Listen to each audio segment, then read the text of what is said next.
La buena política siempre tiene un componente muy importante de diálogo y de razón, pero nunca el componente emocional queda de lado. En la ciencia política hemos estudiado sobre todo la parte racional de la política y los cálculos, y la verdad es que eso es muy poco explicativo. Yo tuve un maestro en el primer semestre de la carrera de ciencia política que trabajaba sobre la envidia. Entonces yo, que sabía muy poco de teoría política, empecé a tener ciertas fricciones con su enfoque, eh, porque tenía una noción de ciencia muy limitada, sobre todo de la ciencia de la política, que es también un arte. Pero le agradezco mucho a ese profe, a Jorge Márquez, un pensador original de la Facultad de Ciencias Políticas y Sociales, que me haya adentrado en los terrenos de la envidia. Otra de las cosas que hacía ahora, este tiempo que estuve ausente de las redes, era ordenar mis apuntes, mis documentos en la computadora, y me encontré los apuntes de la clase de Jorge. Y creo que tiene mucho que explicar el concepto de la envidia en el mundo contemporáneo, en la política contemporánea. Y varios autores, considerados autores canónicos de la sociología, lo trataron. No ha sido nada más un tema de filosofía política, ha sido un tema también de sociología política. Max Weber, por ejemplo, en dos de sus obras, abordó el tema de la envidia diciendo que era importante o que había sido importante, por un lado, para el desarrollo del capitalismo. La envidia puede resumirse en que se trata de sentirse mal por el bien ajeno o sentirse bien por el mal ajeno. La envidia es el reverso de la admiración y tendemos a envidiar a los que percibimos como próximos. Bueno, regreso a Weber. Lo importante aquí es que puede generar siempre problemas de gobierno y una dinámica de devastación. Como hay una envidia, cuando se triunfa en la política, uno tiende a afirmarse en ese triunfo, aunque, por ejemplo, los resultados de gobierno no sean los mejores. Y uno se queda con la suya, identitariamente, ¿no? Porque ahora somos nosotros y nos toca a nosotros, etcétera, etcétera, ¿no? Y la justificación deja de ser ética, de ideales, y se convierte en una afirmación emocional. Nunca dicen que ahora nos toca a nosotros en el discurso público. En corto lo dirán. Están vengándose en algún sentido esos que eventualmente triunfan, de los que tenían el poder, no lo compartían y además los despreciaban. Para evitar que esto destruya los estados, la envidia se tiene que organizar, y la gobernabilidad viene a ser, en última instancia, un producto de la regulación de las envidias. Un régimen político ordena las envidias, le saca las ventajas que tiene en la competencia, en el desarrollo, y doma las desventajas en la destrucción del otro, en la afirmación identitaria. ¿Cuál es la manera de hacer esto?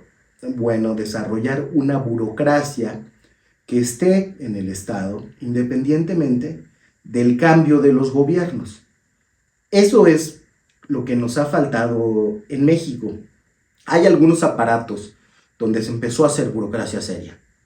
El Banco de México, el INEGI, el Instituto Nacional Electoral, antes IFE, que se fueron haciendo como pequeñas islas por fuera del Poder Ejecutivo Federal, por lo menos del mando de los presidentes.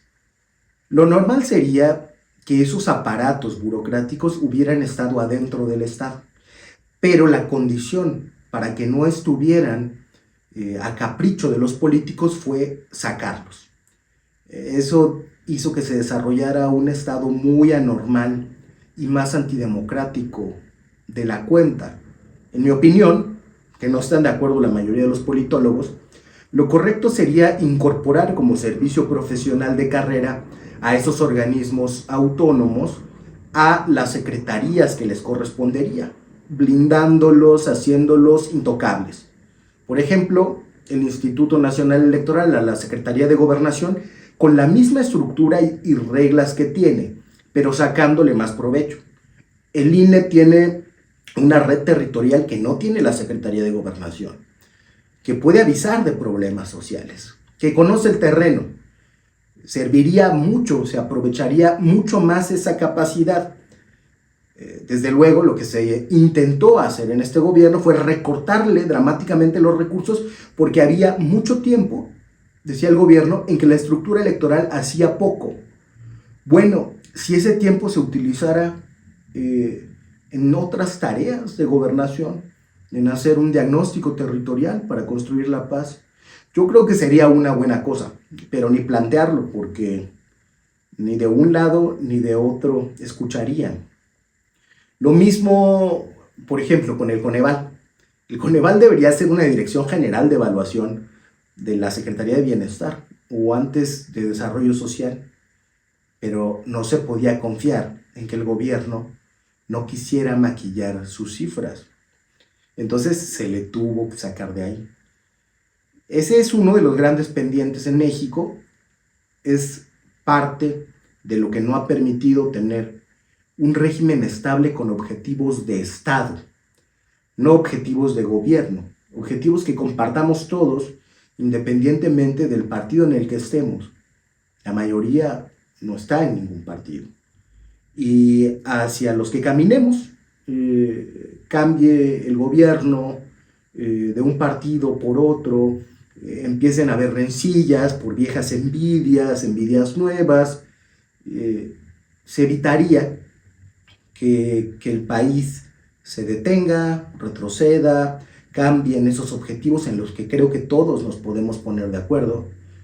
La pacificación, el combate a la pobreza, que tenemos que hablar de esos temas más allá de la coyuntura.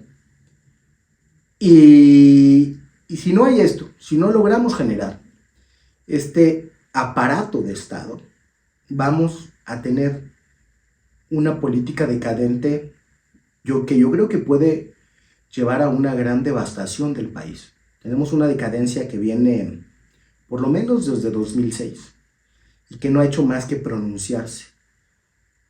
Y con los cambios y las venganzas, la decadencia empieza a ser cada vez más rápida.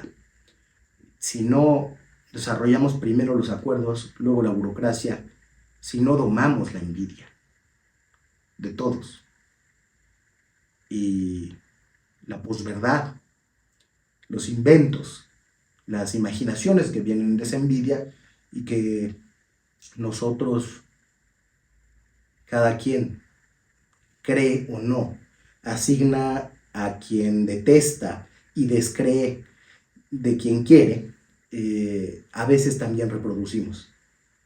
De nuevo, no fue el video más articulado, pero me da mucho gusto estar de vuelta con esta comunidad de YouTube que va creciendo en este afán de bajar el volumen de la voz, elevar el nivel de los argumentos y abrir un espacio de diálogo que escape, no siempre, porque uno es apasionado, pero que escape de los discursos dominantes que no han traído cosas buenas para el país en este choque permanente. No es lo que más clics da, pero ese espacio tiene que existir. Les mando un abrazo a todas y todos.